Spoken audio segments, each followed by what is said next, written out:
Thank you for inviting me here to your beautiful city, my first visit, I hope not my last. So I'm going to do a very, very brief overview of a radically new, non-diagnostic, non-medical approach to mental health from the UK. A little warning, it's probably going to be a little challenging in some respects, that's deliberate, but it's very much about offering ideas, and I'm very willing to take feedback and questions. If there's no time during this talk, I am and a colleague are doing a workshop straight afterwards, to which you're very welcome to come, where we'll be doing, among other things, a live demonstration of what this model might look like in practice. So I will whiz through some of the main points of the framework. It's a very large, ambitious document and project, so I will refer you to the website link where you will find the main documents, podcast resources, training materials, good practice examples, and so on. But essentially, what this framework does is pick up some of the themes we've been discussing over the last few days, I hope. It's an ambitious attempt to outline a non-diagnostic approach to psychological and emotional distress. It's optional, it's not a manual, it doesn't tell you how to do things, it's much more a set of conceptual ideas. It endorses a human rights approach, and it very much starts from the position that this is about all of us. All of us face difficulties in our lives. All of us are distressed at times. All of us have to find ways of surviving. We do not recognise a distinction between the so-called mentally ill and normals. Indeed, we don't use language or concepts such as mental illness. So it's based on a massive long 5 year, if you want to have the easiest way in, then this book is relatively cheap. I think it's available shipped from the UK, which is very much about if you want to take these ideas and apply them to yourself or someone you're working with or supporting, this is a kind of step-by-step guide about how to do it. It's accessible, it's not just professionals, it's for anyone who's interested. So the project was a very ambitious 5-year one, which involved doing a massive overview of all the evidence. The people in the top group of names are the main authors. Myself and Mary Boyle are the joint lead authors. The others are psychologists. 2 are survivors, Eleanor Longden and Jackie Dillon. So this is very much a project developed alongside service users, funded by the British Psychological Society, but it's not an official BPS publication. Some psychologists agree with it, some don't. And it builds partly on some existing radical trends in the UK, which I thought I'd just sketch for you briefly. This actually has quite a lot in common with some of the things Denais Puris has said in his reports, and I think it's also consistent with the general direction of the WHO quality rights materials and so on, which seem to me also to be moving in a non-diagnostic, non-medical, often a peer-led direction. So in 2013, my professional body, the Division of Clinical Psychology, issued a statement saying there are significant conceptual and empirical limitations to DSM and ICD, and we need a paradigm shift towards a system not based on a disease model. Now, we're not claiming to have produced that paradigm shift, but we hope it provides at least some thinking and some steps towards that. The other tradition, that was the slide I was meant to show you as I was speaking just now. That's about our paradigm shift, or the desired paradigm shift. Okay, so another tradition we have in the UK is something called formulation. May or may not be familiar to you, but in the UK, all psychologists, without exception, work from a formulation-based perspective, and a formulation can best be described as a kind of personal narrative that is drawn up jointly with a service user. So it consists of what the service user can tell you about their lives, their difficulties, their relationships, and the evidence that the clinician can bring about what we know about the effects of those difficulties. So together you can put forward an evolving story or narrative, or perhaps a shared hypothesis, a very personal theory about why you at this moment are feeling distressed and what might be the best way forward. Now, some psychologists use that in addition to a diagnosis, but some, like me, feel that actually once you've got a decent formulation, you actually don't need a diagnosis because you already have a working hypothesis and an explanation. And in the UK, we're also quite influenced by trauma-informed practice. You may be familiar with this word. We're going to be talking more about this in the workshop. It refers to the very large body of evidence showing that causal factors in mental health are very often things like traumas and abuses of all kinds, although we're a little bit cautious about the word trauma in the framework because we think not everyone who experiences distress has had a so-called trauma in their life. And in fact, we've preferred the word adversity because that also includes more general situations like the ones we've just been hearing about, poverty and inequality and racial discrimination and so on. Interestingly, getting slightly out of order with my slides. So the framework replaces diagnoses, very broadly speaking, with narratives that are non-medical, non-pathologizing, that aim to show how distress of all kinds is an understandable response to a person's history and circumstances, not always easily or immediately understandable, but in principle understandable, puts distress in the wider context of social injustice, increases people's access to power and resources, informs and empowers people with new forms of knowledge, and promotes social action, because ultimately the roots of distress lie in the fact that we are living in unjust and unequal and very stressful and difficult and unfair communities and societies. So how do we put together such a narrative?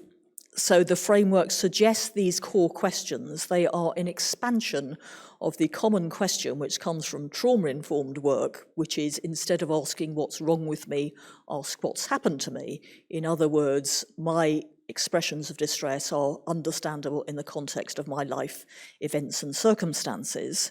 So the framework has expanded that question in these ways. So it asks what has happened to you, in other words, how is power operating in your life? How did it affect you? In other words, what kind of threats does this pose? What sense did you make of it? What is the meaning of these experiences to you? What did you have to do to survive? What kinds of threat responses are you using? And you might want to add or start with, what are your strengths? In other words, what resources do you have available to you? And pull it together into what is your story. Now, this is not meant to be a rigid set of questions asked in those words, in that order. This is a rough structure for a narrative which can work at various levels. It can work at a family level, a group level, perhaps a community level too. It's a never finished process. You will almost certainly want to come back to the questions as you reflect more on them. And there are overlapping questions. You can't really think about power without becoming aware of threat, and so on. We will be illustrating this in the workshop. Nevertheless, this is a possible way of putting together a narrative that can be an alternative to a diagnostic understanding, and we would argue one that more helpfully indicates possible ways forward. It's also important to say that it is certainly not our intention that such narratives can only be done with the support of a professional. We've heard some really inspiring peer work presentations over the last couple of days. Towards the end of the presentation, if I don't run out of time, I will show you an example of how a group of peers, among several other groups, have taken these narrative questions and used them between themselves to co-construct with each other alternatives to the diagnostic understandings that have been offered to them. So I'm going to briefly talk you through the key questions, starting with power. Why is power so central in the framework? It is our belief that power is the aspect that's most often missing from understandings of the reasons for people's distress. It's missing almost by definition from a diagnostic understanding which locates the problem within a person, perhaps within their brain chemistry. It's also missing from much psychology and psychotherapeutic research. So this is actually critiquing a lot of psychology, my own profession, as well as a lot of psychiatry. But nevertheless, power is everywhere in our lives. All the major causes of so-called mental health problems involve inequalities of power. They're about poverty, they're about differences in income, they're about child abuse and neglect, they're about gender-based and race-based discrimination, and very relevant to our current situation, they're about war and conflict. So if you're considering the first question of the suggested narrative structure, what happened to you. These are the kinds of power that we encourage people to think about, and I won't run through them all, but essentially it's about legal, economic, interpersonal, coercive, biological, and social or cultural capital, and the various ways in which those forms of power can impact on people negatively, as well as positively. And we're used to thinking about some of those. We're used to thinking about interpersonal power, for example. We know a lot about the impact of trauma and abuse and the various ways people can hurt and neglect and shame and behave very unkindly to each other. We are less used to thinking about some of these other forms of power. And the form of power that we are perhaps least used to thinking about, we have called ideological power, control of language, meaning, and perspective. We have argued that it's part of every other form of power, and it's everywhere. It's quite hard often to detect because it tends to be presented through the media, through our education systems, everywhere all around us. It's a kind of worldview that very often we don't question, aren't encouraged to question, perhaps are discouraged from question, what we take as natural or facts. For example, what do we mean by a high-achieving pupil or a happy family or a normal child? What stereotypes do we hold about certain groups in society, including the so-called mentally ill? And we argue that in mental health, educational, criminal justice systems, ideological power is often used to turn social problems into individual ones. We label people as failing, as bad or mad. The roots of their problems are nearly always social ones. So we have a lot of examples of ideological power around at the moment, and it plays out in all sorts of ways in mental health and criminal justice systems as well. So the second question, which leads on from the first, is how did it affect you? I won't run through all these various ways in which power can affect you, but obviously it can affect your relationships, your ability to manage your emotions, your role in your social and in your community, your economic and material status. It can affect your environment. You can feel under threat physically, bodily, and it can affect your value base and your ability to make your own meanings, which is not a form of power abuse we're used to thinking about, but we think it's a very important one. Are you encouraged? Are you able to make your own meanings about your experience, to decide on your own values, your own path in life?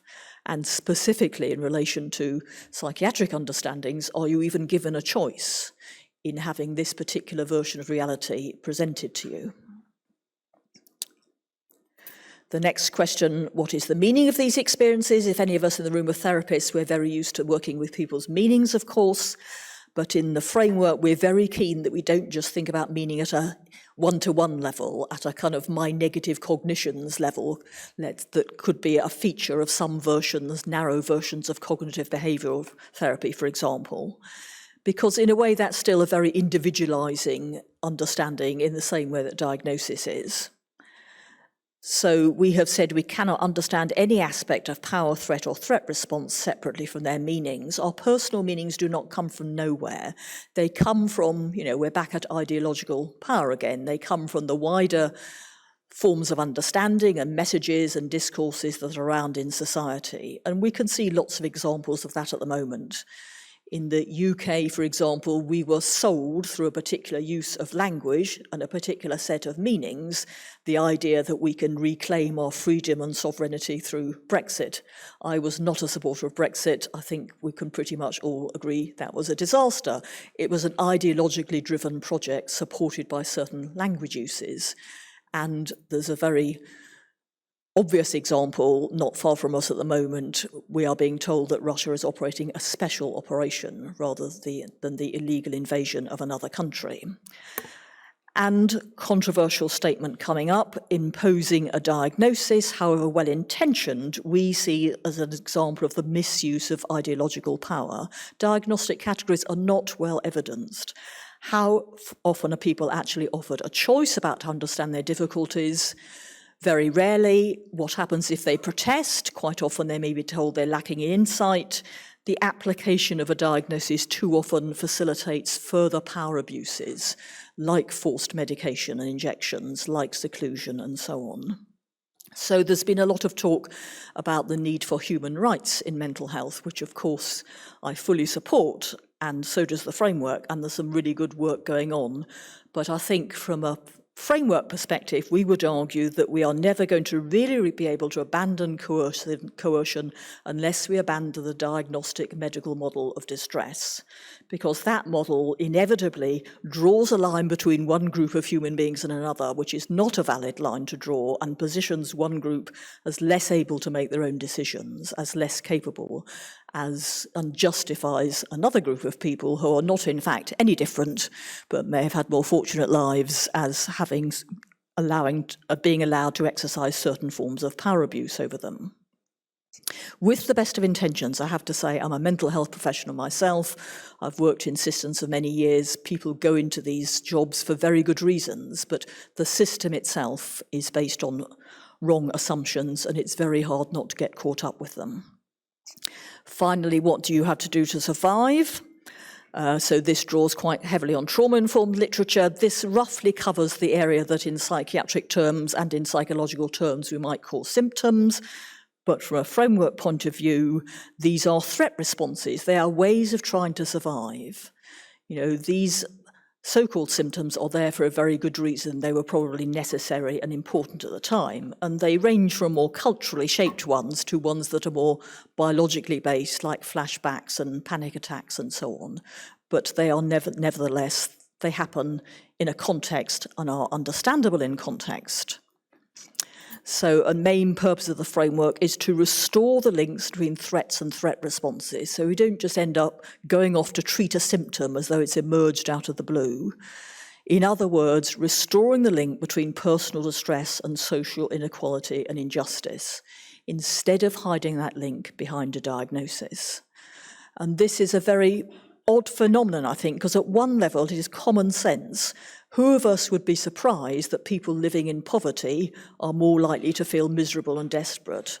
Who of us among us would be surprised that people who've existed in a war zone are feeling anxious and traumatized? And yet as soon as we know this, we tend to embark on a project to find the next pill that will cure it. And we tend to talk about it as some kind of mental illness, as though it's arisen quite separately from people's circumstances.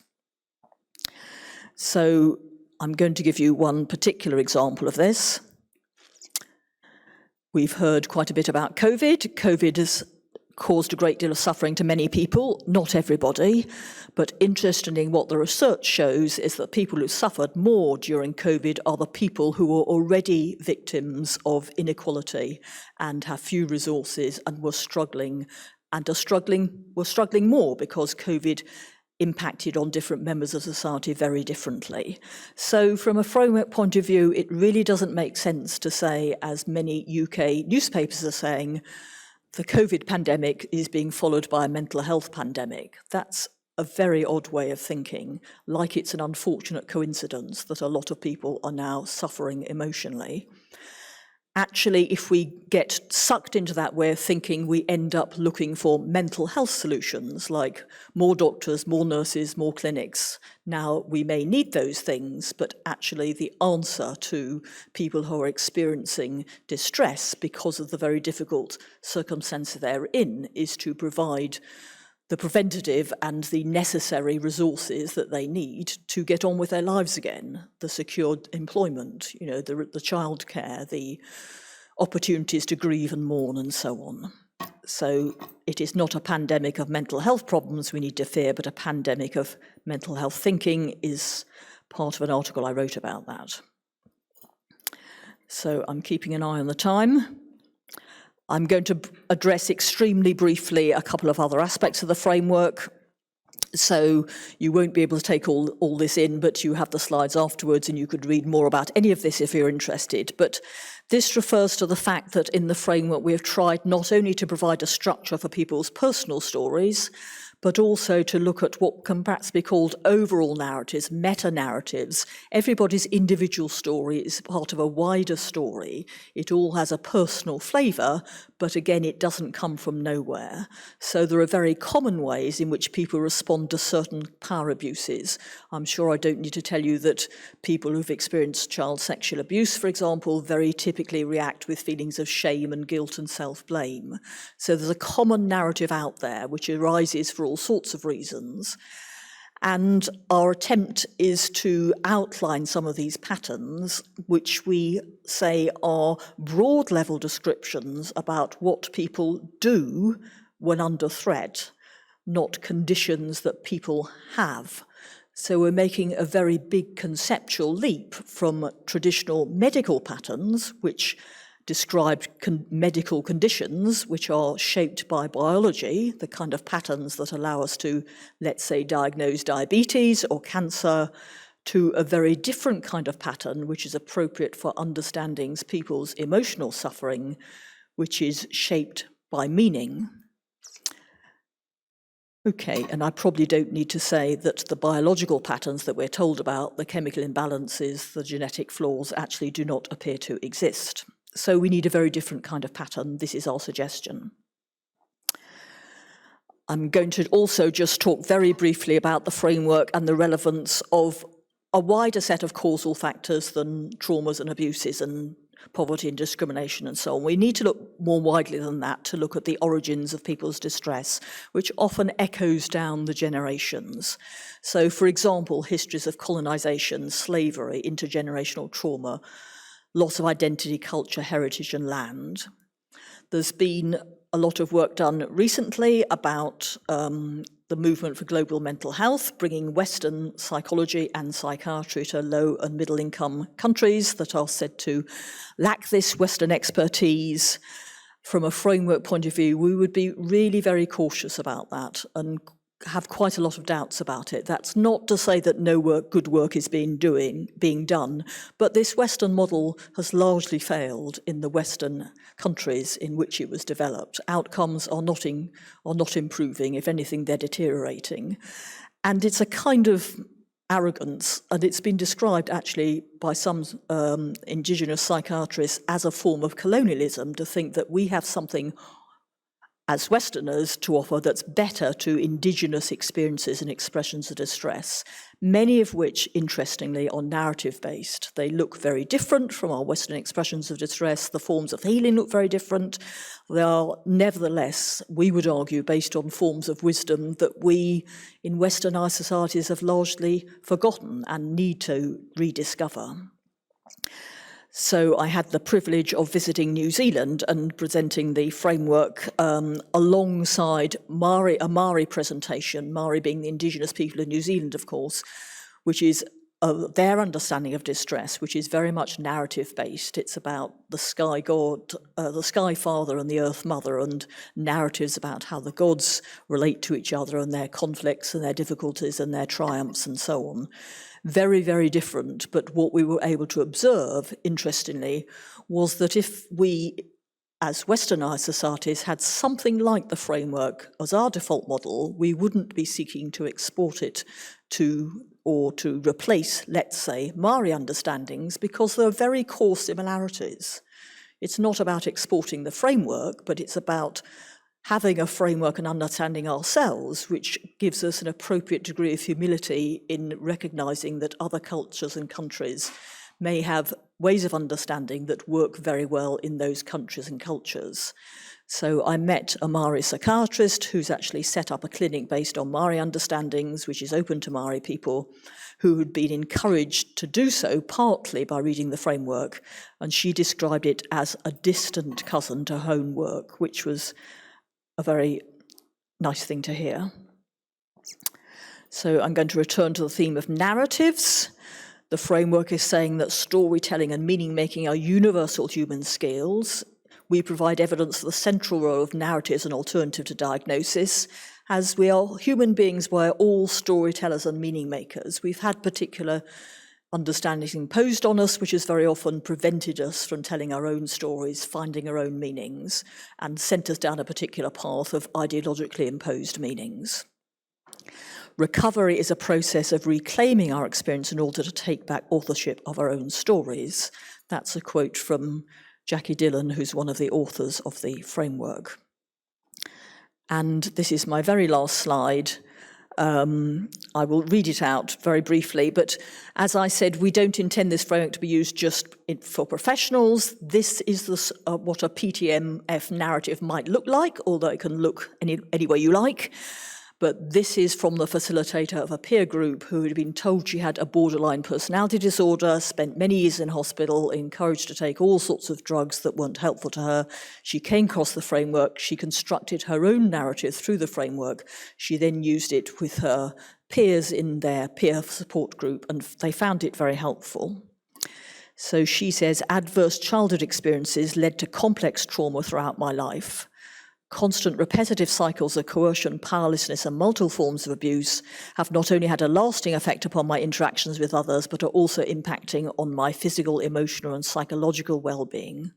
My energy levels are depleted from being consistently broken and distressed by a disempowering, authoritative, and controlling mental health system that has been coercive and traumatizing when I needed compassionate, trauma-informed provision. As a consequence, I'm dispirited and struggle to trust others. Even though the ongoing clinical dispute has deeply hurt and re-traumatized me, my relationships with my peers and family are protective factors that motivate me to find the strength to use my experiences to self-educate and self-advocate while campaigning for trauma-informed services and improved mental health provision for other survivors. So you can see that's a very different story from I am a long-term mental health patient with borderline personality disorder. We are delighted that this woman, Amanda, has joined us to help us deliver training in the framework. As I said, if you want to join our workshop later, we'll do a live demonstration of what this might look like in practice in one particular version. There are many ways of using the framework, and we're going to illustrate a way that's been implemented really with a remarkable degree of success in a very medicalised environment on some inpatient wards in London, and has led to dramatic reductions in levels of seclusion and restraint, which is part of the reason we're all here, isn't it, to think out the many ways, and this is just one way, but the many ways in which we can move away from coercive and restrictive practices. So thank you for listening.